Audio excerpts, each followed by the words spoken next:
Students, CB Mary stream চ্যানেলে আমি তোমাদেরকে ওয়েলকাম জানাচ্ছি।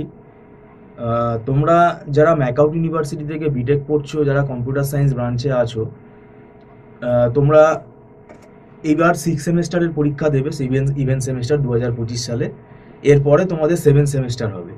এই 7 সেমেস্টারে কিন্তু তোমাদের একটু খুব সিরিয়াস হতে হবে। 7 সেমেস্টারে তোমাদের যে সাবজেক্টগুলো আছে এগুলো খুব ভাইটাল সাবজেক্ট, এবং এটা একটু প্রবলেম হচ্ছে এখানে আগাম আমরা কিন্তু বলতে পারবো না যে কোন সাবজেক্ট কোন কলেজ কোন স্টুডেন্টকে দিচ্ছে, কারণ এখানে অনেক কম্বিনেশান রয়েছে, ঠিক আছে? তো এটা আগাম বলা সম্ভব না।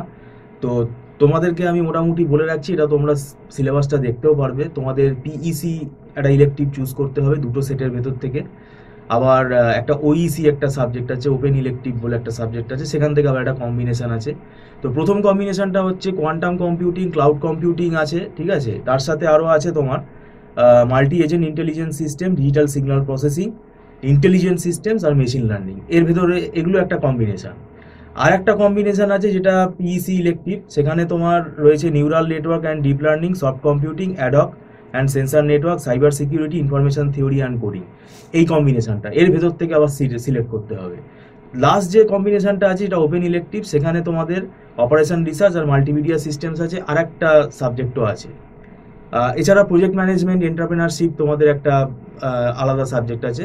তো আমি এখানে থিওরিটিক্যাল সাবজেক্টের কথা বললাম, এইগুলোর কম্বিনেশান এখন এটা কলেজ থেকে তোমাদের চুজ করতে হবে, মানে কলেজ থেকেই তোমাদেরকে জানিয়ে দেওয়া হবে কোন সাবজেক্ট কোন কলেজে দিচ্ছে। যেমন 6 সেমেস্টারের যে ইলেকটিভ, কোনো কলেজে ডেটা ওয়্যারহাউজিং মাইনিং দিচ্ছে, কোনো কলেজে হয়তো ওটা দিচ্ছে না।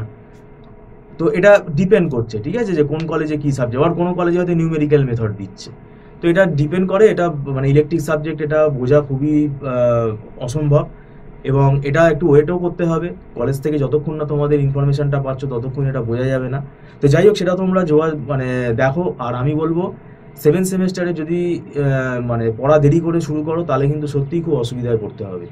আর এমনিতে আমরা সব সেমেস্টারই পড়াই এখানে। অন্যান্য সেমেস্টারের জন্য যারা স্টুডেন্ট আছো তারা যোগাযোগ করতে পারো। আমাদের এখানে ম্যাকআউট ইউনিভার্সিটির বিটেক আমরা দীর্ঘদিন ধরে পড়াচ্ছি। আমাদের একটা নোটস ব্যাকআপ আছে, নোটস তৈরি আছে, হ্যান্ড রিটেন নোটস। তো এখানে একটা ওয়েল ফরম্যাট আছে। সব তো পড়ে 100% যাওয়া সম্ভব না। তো এখানে একটা সুবিধা হচ্ছে আমাদের মান্থলি ফিস সিস্টেমে ক্লাস হয়। এটা মাসে মাসে অ্যাডভান্স পেমেন্ট করে স্টুডেন্টরা ক্লাস করে, এবং এটা সাবজেক্ট ওয়াইজ আমাদের একটা প্যাকেজ আছে। এটা কোনো লামসাম টাকা চার্জ করা হয় না, মাসে মাসে স্টুডেন্টরা পে করতে পারে, এবং এটা অ্যাডভান্স পেমেন্ট করতে হয়। আর এটা নট রিফান্ডেবল। আর এখানে ছোটো ছোটো ব্যাচে ক্লাস হয়, এবং পুরো সরাসরি স্ক্রিনটা শেয়ার করে আমরা যেহেতু করাই, স্ক্রিনে যা যা আমরা লিখি স্টুডেন্ট সেগুলো সরাসরি সব দেখতে পায়। তো এটাতে কোনো অসুবিধা হওয়ার কথা না। আর প্রথম কথা, রোদ ঝড় জল বৃষ্টিতে তাকে আসতে হচ্ছে না। তারপরে এখানে নোটসগুলোও আমরা তাকে পাঠিয়ে দিচ্ছি, তারা প্রিন্ট আউট করে নিচ্ছে, পুরো স্ক্যান করা থাকে। তো এটাতে অনেক সুবিধা আছে। যারা কলকাতার বাইরে ডিস্ট্রিক্টে থাকে, অনেকে বলে স্যার আমরা প্রাইভেট টিচার পাই না, তো সেক্ষেত্রে তাদেরও এটা সুবিধা হবে। আর আগাম আমি এখন থেকেই তোমাদেরকে এটা অ্যালার্ট করছি, এটাতে ভয় পাওয়ার কিছু না।